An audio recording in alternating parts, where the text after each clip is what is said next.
ಎಲ್ಲರಿಗೂ ನಮಸ್ಕಾರ.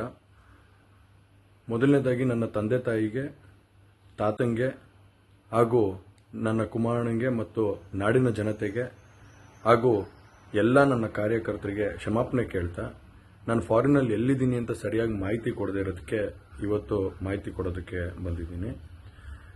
ಏನು 26ನೇ ತಾರೀಕು ಚುನಾವಣೆ ನಡೀತು. 26ನೇ ತಾರೀಕು ಚುನಾವಣೆ ನಡೆದಂಥ ಸಂದರ್ಭದಲ್ಲಿ ಅವತ್ತು ನನ್ನ ಮೇಲೆ ಯಾವುದೇ ರೀತಿ ಒಂದು ಪ್ರಕರಣ ಆಗಲಿ, ಯಾವುದೇ ಒಂದು ಕೇಸ್ ಆಗಲಿ ಏನೂ ಇರಲಿಲ್ಲ. SITನೂ ಕೂಡ ರಚನೆ ಆಗಿರಲಿಲ್ಲ. ಈ 26ನೇ ತಾರೀಕು ನಾನು ಫಾರಿನ್ಗೆ ಹೋಗೋದು ಕೂಡ ಇದು ಮುಂಚೆನೇ ಪ್ರೀ ಪ್ಲಾನ್ ಆಗಿತ್ತು. ಹಾಗಾಗಿ ನಾನು ಫಾರಿನ್ಗೆ ಹೊರಟಾದ ಮೇಲೆ 3-4 ದಿನದ ನಂತರ ನಾನು ಯೂಟ್ಯೂಬ್ ನೋಡೋವಂಥ ಸಂದರ್ಭದಲ್ಲಿ, ನ್ಯೂಸ್ ಚಾನೆಲ್ ನೋಡೋವಂಥ ಸಂದರ್ಭದಲ್ಲಿ ನನಗೆ ಈ ಮಾಹಿತಿ ದೊರಕುವಂಥ ಕೆಲಸ ಆಯಿತು. ಮಾಹಿತಿ ದೊರಕಿದ ಮೇಲೆ ನಂತರ SITನೂ ಕೂಡ ಏನು ಒಂದು ನೋಟಿಸ್ ಕೊಡೋವಂಥ ಕೆಲಸ ಮಾಡಿತು. ಆ SIT ನೋಟಿಸ್ಗೂ ಕೂಡ ನಾನು ಎಕ್ಸ್ ಖಾತೆ ಮುಖಾಂತರ ಮತ್ತು ನನ್ನ ಲಾಯರ್ ಮುಖಾಂತರ ನಾನು 7 ದಿನ ಸಮಯ ಅವಕಾಶ ಕೇಳಿದ್ದೆ.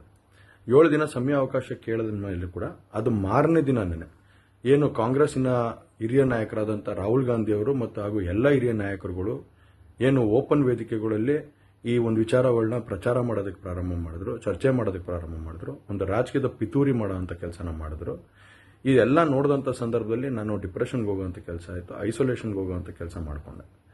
ಹಾಗಾಗಿ ನಾನು ಮೊದಲನೇದಾಗಿ ನಿಮ್ಮೆಲ್ಲರನ್ನೂ ಕ್ಷಮಾಪಣೆ ಕೇಳಿದೆ, ದಯವಿಟ್ಟು ಕ್ಷಮಿಸಿ ಅಂತ ಕೇಳಿದೆ ನಾನು. ಅದಾದ ನಂತರ ಹಾಸನಲ್ಲೂ ಕೂಡ ಕೆಲವು ಶಕ್ತಿಗಳು ಎಲ್ಲ ಒಟ್ಟಿಗೆ ಸೇರಿಕೊಂಡು ಇವತ್ತು ನನ್ನ ಮೇಲೆ ರಾಜಕೀಯದ ಒಂದು ಪಿತೂರಿ ಮಾಡೋವಂಥ ಕೆಲಸ ಮಾಡೋವಂಥದ್ದು ಇರ್ಬೋದು. ರಾಜಕೀಯವಾಗಿ ನಾನು ಏನು ಬೆಳೀತಾ ಇದ್ದೀನಿ, ನನ್ನ ಕುಗ್ಗಿಸ್ಬೇಕು ಅನ್ನೋ ಒಂದು ರೀತಿಯಲ್ಲಿ ಇವತ್ತು ಏನೇನೋ ಒಂದು ಪ್ರಕರಣಗಳಲ್ಲಿ ಅವರು ಎಲ್ಲರೂ ಕೂಡ ಒಂದು ಭಾಗಿಯಾಗುವಂಥ ಕೆಲಸಗಳನ್ನ ಮಾಡಿಕೊಂಡ್ರು. ಹಾಗಾಗಿ ಇವನ್ನೆಲ್ಲ ನೋಡಿದಂಥ ಸಂದರ್ಭದಲ್ಲಿ ಇದ್ದಿದ್ದು ಇನ್ನೂ ಒಂದು ಆಘಾತ ಆಗೋಂಥ ಕೆಲಸ ಆಗಿ ನಾನೇ ಒಂಚೂರು ದೂರ ಇದ್ದೆ. ಹಾಗಾಗಿ ಯಾರು ಕೂಡ ಇದ್ರ ಬಗ್ಗೆ ತಪ್ಪು ತಿಳಿಯೋದು ಬೇಡ. ನಾನೇ ಖುದ್ದಾಗಿ ಶುಕ್ರವಾರ ಏನು 31ನೇ ತಾರೀಕು 10 ಗಂಟೆಗೆ SIT ಮುಖಾಂತರ SIT ಮುಂದೆ ಬಂದು ನಾನು ಸಂಪೂರ್ಣ ಈ ಇನ್ವೆಸ್ಟಿಗೇಷನ್ಗೆ ಸಹಕಾರ ಕೊಡೋ ಮುಖಾಂತರ ನಾನು ಇದಕ್ಕೆ ಸರಿಯಾದ ರೀತಿಯಲ್ಲಿ ಉತ್ತರ ಕೊಡೋಂಥ ಕೆಲಸನ ಮಾಡ್ತೀನಿ.